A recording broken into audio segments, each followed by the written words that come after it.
am here with Kellie Syfan this afternoon from Applied Behavioral Happiness.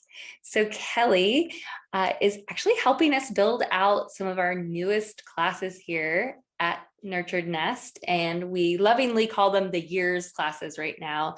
Think of them as a syllabus for your child. So for year 1, 2, 3, and 4, and we are really excited about them, but I just can't get them to you fast enough. And so one of the topics that we see often in our social scroll that we get questions about, Kellie gets a lot of questions in her business about this, it's body autonomy and consent.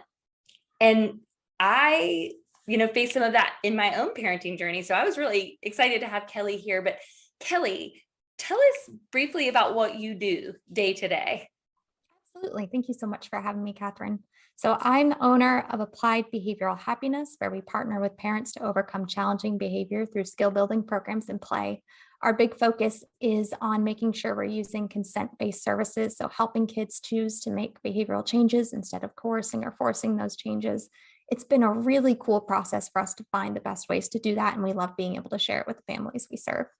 Cool. I think your business is awesome. I do have to share this one caveat, and I'm going to call myself out. So when Kellie and I first met, I just assumed because applied behavioral, that also goes with something called ABA therapy that just has a pretty bad rap That's true. in the world. And so briefly give me like a quickie. I'm putting you on the spot because I didn't tell you I was going to ask you this, but tell me if somebody's listening and heard that and was like, ooh, I heard ABA is bad. I don't know about this Kellie girl. Tell us about that. Sure. I'm happy to be put on the spot for this because, like we've talked about before, ABA is a field that has made a lot of bad choices. And I will not sit and pretend that there haven't been many situations where it wasn't used well. And having been trained in this science and completely burned out of the field and having to reemerge and start this business going, we can use the science well, we can use it more kind, we can use it with empathy first, and we can use it with consent first.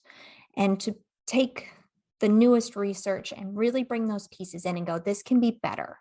Well, I know this can be better. And then watching it be better, watching kids make choices to work on really difficult things when they have the chance to do something easy, or they have the chance to just hang out, and watching them choose to build these skills and choose to change their behavior. Again, when everything else is available either way, is such a beautiful thing.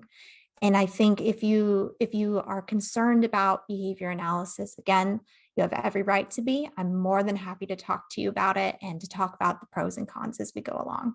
Cool. Okay.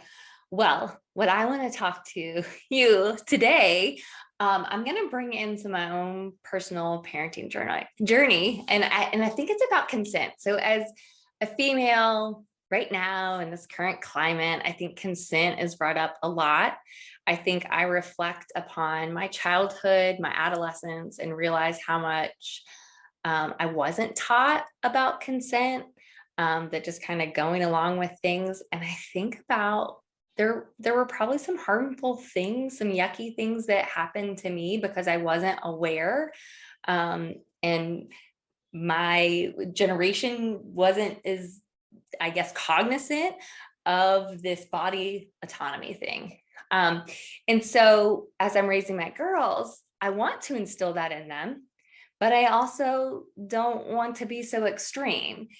And so the first thing has been no, like the touch thing and the no in our house. I'll give you an example. So oldest child, she's 5.5 now, but from a young age, when we would be playing and maybe her dad would be tickling her and she would go, no, daddy, no. I would immediately, we would always call each other out. You got to stop. She said no. And we would say to her, no means no. So much so she started buying into that catchphrase and would tell us no means no. And we're like, yeah, girl, you got it. We were feeling proud. And so we continue on. Like now she's got a little sister and they're chasing and playing, and little sister says, no, I don't want you to chase. And we tell her, no means no. Like that's a hard no. It means you have to stop.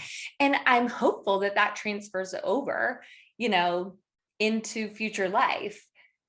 bullying, boyfriends, whatever it is, right? But then they've started to use that no means no thing back on me, the parent. So like bath time, or okay, girls, it's time to stop watching a show. And we need to make this transition time. And then they're like, no. And remember, no means no. It's our body, it's our choice. We can do this. So gosh, like where as a parent do you draw the line? How do you maintain that with your child? And what does that look like? Yeah, that's such a big question. And I think it's really important to start with that every family is different and that will look different for every family. Now, it doesn't mean that I'm going to leave you with that as the only answer today. We're definitely going to dig deep into some different directions that we can look. But we're going to start with, if your family is one where touching and hugging and kissing and all those things are a part of your family culture, then that may look different than a family where hugs are a little bit less common. And it's not to say one cares more, cares less, is too much, is too little, or what have you. But it's okay that there's differences between families and that there's limits that are different between each kid. You may find that one child has more of these limits than the other. You may have to treat things a little bit differently in order to respect both of them.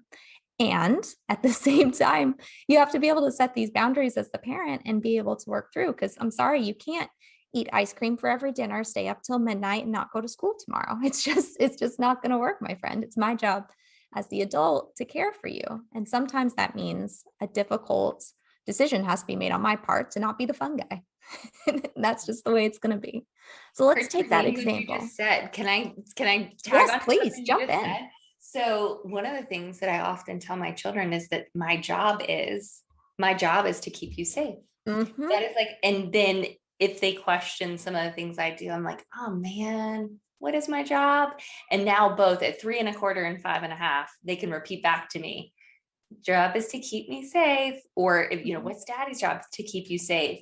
And, that's just our family. I think you probably within every family, you maybe have your own little go-to phrase, but that has helped us. And I was glad to hear you say that was something that you would recommend saying, right? Absolutely. Yeah. Absolutely.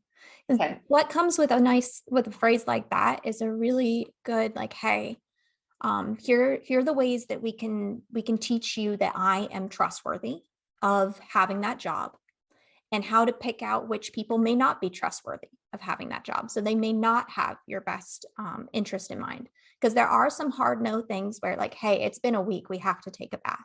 Now there's a lot there that is potentially difficult when you get to body autonomy, because you have to be unclothed and you have to get into the shower and you may have an adult in the room with you.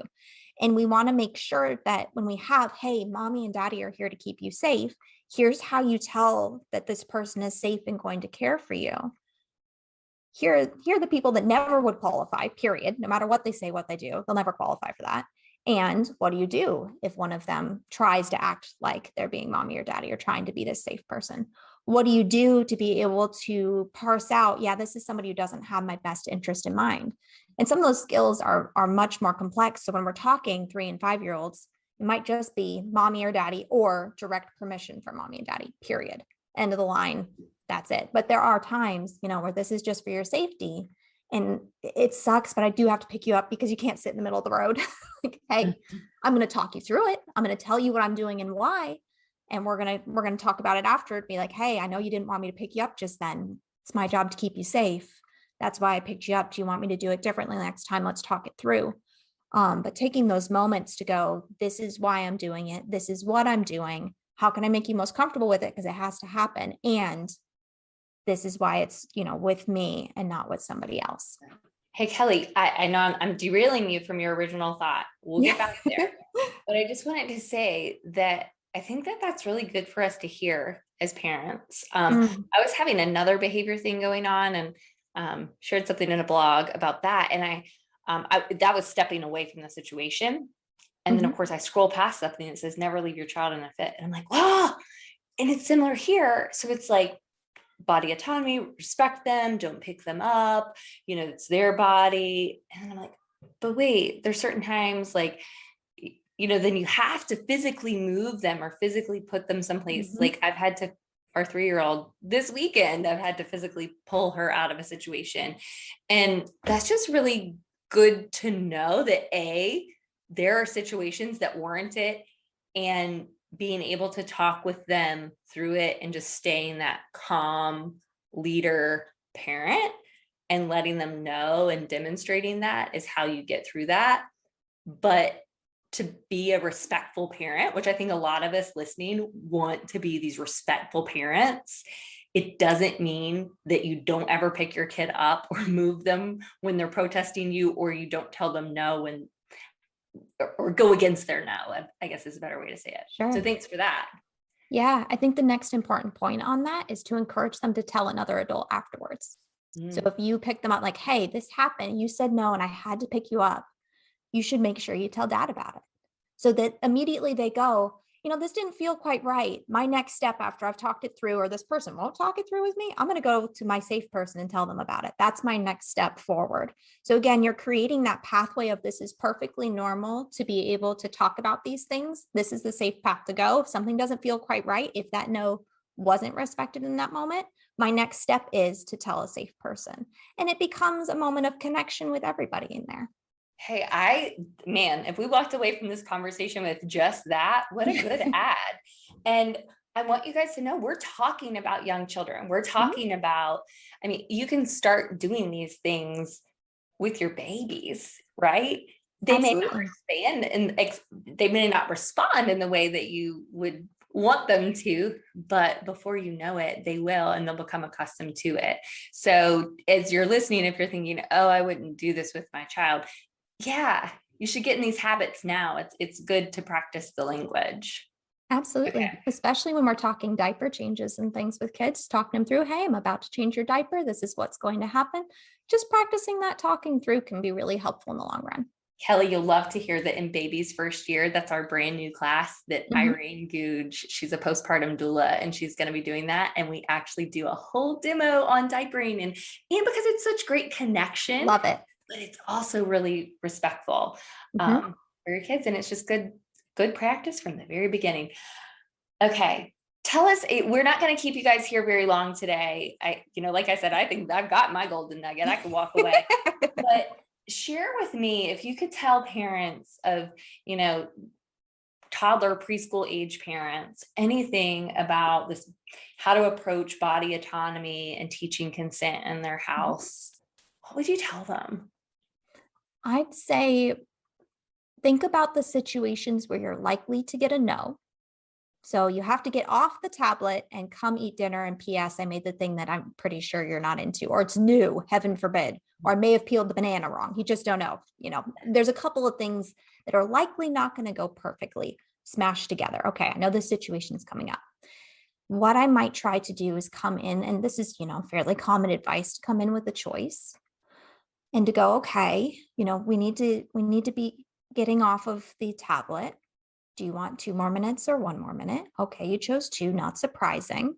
And working through little steps like that so that you're encouraging progress toward the adult goal while also giving them a chance to have their needs expressed.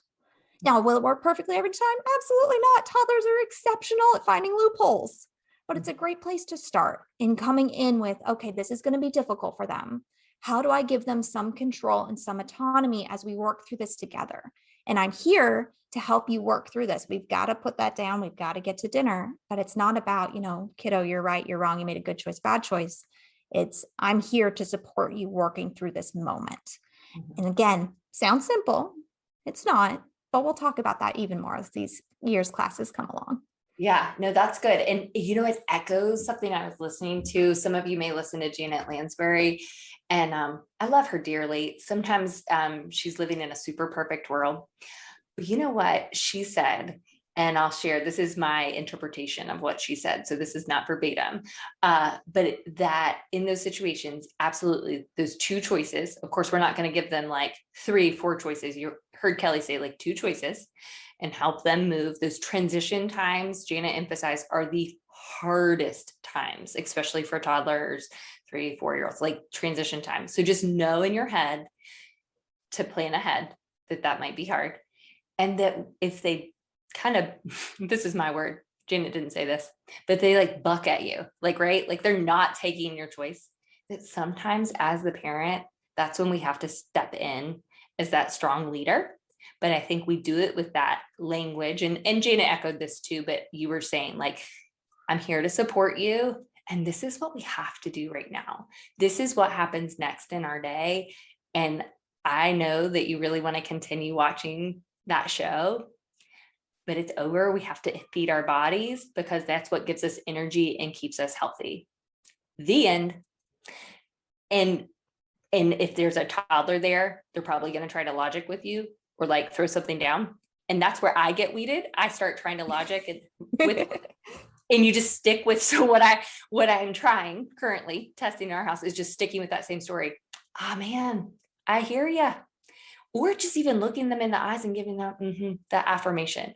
And it can feel bad sometimes. But I love the Kellie thing of like, hey, I'm doing this. And you'll have to tell dad about it later, that mom had to pick you out of the situation, or Nona or Papa or your older sister, whoever it is. Yep. I love that addition because it adds to that, because it does feel a little dirty, sneaky dirty to like pull them out of something. Because then I translate that. I'm like, oh, but don't ever let your creepy boyfriend do this to you. Yeah. P.S. Mom of 2 little girls, or, don't ever let your partner later in life do this to you against your will. So I'm worried about that translating, but you don't think that's really going to happen, do you, Kellie? You know me, Oracle Kellie. No, I think the big focus again is sometimes we have to make difficult choices as the adults. And that doesn't mean we're going to make perfect choices every time. It means we're going to do our best in the moment, that if we need to apologize, we can, that if we need to figure out the skill that needs to be taught, then we can take the time to do that. We can call on our resources to figure these things out. And when we notice those moments where we went, man, I don't feel good about my decision there, taking the time to go, and here's why, and here's how I'm going to change it next time. Then doing our best to change it, giving ourselves grace because we are human and we will have bad moments and good moments. Really can be powerful. Yeah, no, I love that. And just knowing that you're not always going to get it right, and just reflection afterwards. And sometimes that's reflection with your 2-year-old, as in, mommy didn't like the word she used. I'm sorry. That's all you have to say. You don't have to get into the weeds with them, and reflect with your partner, reflect with your parent, and talk through it. So the next time when they throw that at you, you might be a little bit more prepared. But I just think sometimes we may get the idea that everybody else is doing it flawlessly, and we're not. No. Yeah. So, and the resources, Kellie just said, find your resources. And that those are people like Kellie, people like our Dr. Corey that works with us, our family psychotherapist, even some of the speech language pathologists that focus on communication, like Kate Lillo, your pediatrician. Okay. So there are a lot of resources. It could be one of your good friends too. That could be a good place to start. You don't have to jump to our medical community first. It could be a friend to hash it out with. But I think that was, that's good as well. Making time to talk through it. Okay, Kellie, we're going to wrap it up. We don't like to keep our families around too long. I think that this was really good, and I just cannot wait for you to add your insight to these upcoming year's classes. Thank you for being here today. Thank you so much for having me.